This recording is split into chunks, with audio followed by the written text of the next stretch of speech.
अभी युवा बिहार सेना के राष्ट्रीय अध्यक्ष राजकुमार पासवान और यहाँ पर आप देख सकते हैं हमारे साथ AIMIM के प्रवक्ता आदिल हसन जी भी मौजूद है और हम इनसे जानना चाहेंगे आज जिन दोनों की मुलाकात हो रही है क्या क्या बातें हुई मुलाकात में, हम इनसे जानेंगे। राजकुमार जी, आप किस लिए आए हैं और क्या क्या बातें हुई हैं?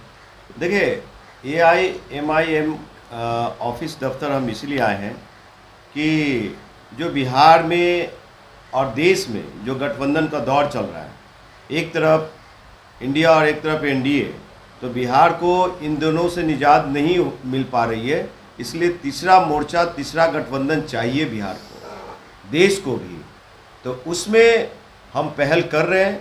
अगर हमारी ताकत को समझते हैं AIMIM के लोग और उनके राष्ट्रीय अध्यक्ष जो है माननीय असदुद्दीन ओवैसी साहब, तो हम उनके विश्वासों पे खरा उतरेंगे।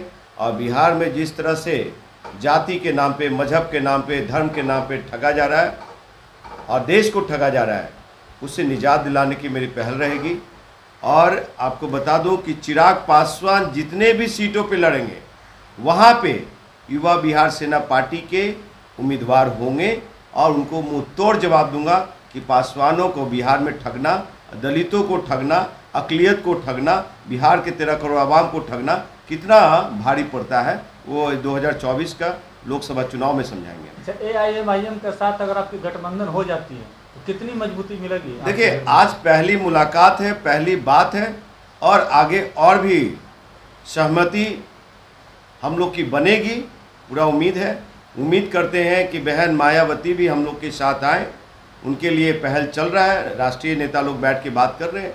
हमारी जहाँ तक ये जानकारी में है और हमारा जहाँ तक सहयोग होगा हम साथ चलने की प्रयास करेंगे। लेकिन अभी बहुत सारे बिंदुओं पे बात होना, साहब हमारे युवा प्रदेश अध्यक्ष हैं जो इनके बुलावे पे हम आए, आगे और भी बात होगी।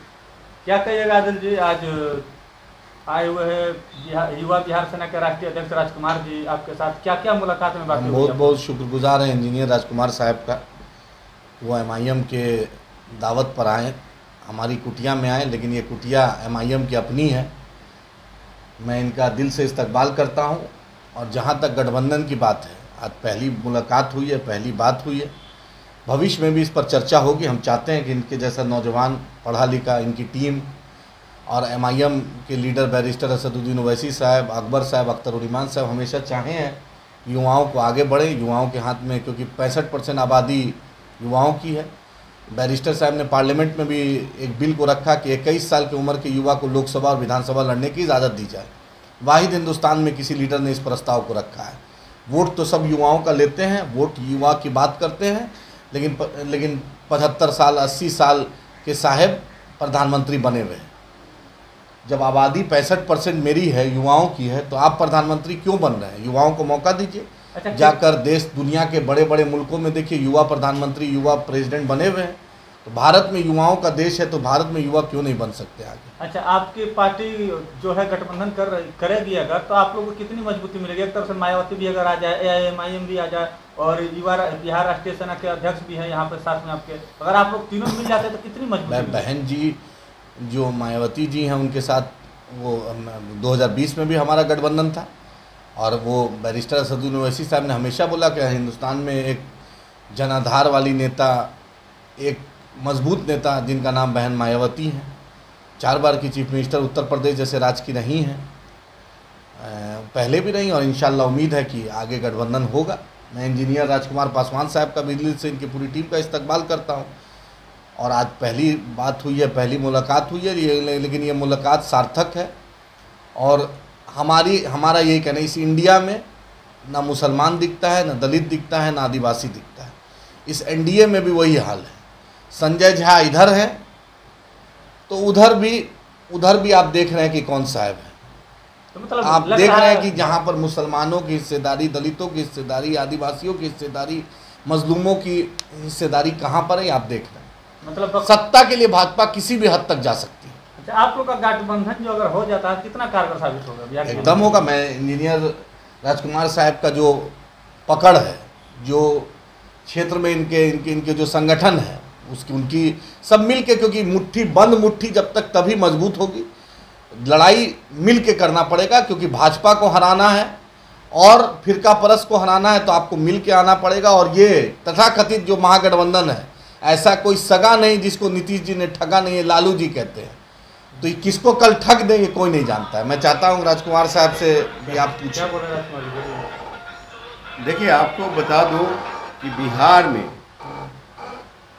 अक़लियत के लोग और दलित भाई लोग एक विकल्प चाह रहे हैं, वो विकल्प मिल नहीं रहा है। वो विकल्प हम लोग देंगे और आगे की बात आगे हम लोग करेंगे। आगे और भी जो बातें होगी गठबंधन की, गठजोड़ की, आप ठीक तक है, आप हम- दोनों को बहुत तो बहुत मैं एक धन्यवाद। चीज़ इनका एक चीज़ परिचय आपको, इन बहुत ही संघर्षशील नौजवान हैं और ये दिल्ली विश्वविद्यालय में रहे, वहाँ पर पहले आम आदमी पार्टी से जुड़े, फिर योगेंद्र यादव जी से जुड़े। लगातार एक चेहरा है जो राष्ट्रीय चैनलों पे आप इंजीनियर साहब को आपने पहले देखा है। 2000 अन्ना आंदोलन में रहे, भ्रष्टाचार के खिलाफ इन्होंने लड़ाई लड़ी, जद्दोजहद किया और एनआरसी में भी लड़ा। इन्होंने बेबाक बात की, शाहीन बाग भी गए, जामिया भी गए और बिहार के भी एनआरसी शाहीन बाग में ये गए। तो एमआईएम में इनका दिल से इस्तकबाल है, फैसला इनको लेना है। अगर ये एमआईएम में आते हैं तो मेरे दिल से और इस्तकबाल, अगर अलायंस करते हैं तब भी इस्तकबाल। मैं चाहता हूँ कि ऐसा नौजवान सदन में जाएं, बिहार विधानसभा हो या लोकसभा हो, इनको जाने से वहाँ की चार चांद लगेगा। और मेरी शुभकामनाएं इनके लिए। अलायंस तो राष्ट्रीय अध्यक्ष बैरिस्टर असदुद्दीन ओवैसी साहब, अकबर साहब, अख्तर साहब फैसला देंगे, लेकिन इनका दिल से इस्तकबाल हम करते हैं। धन्यवाद।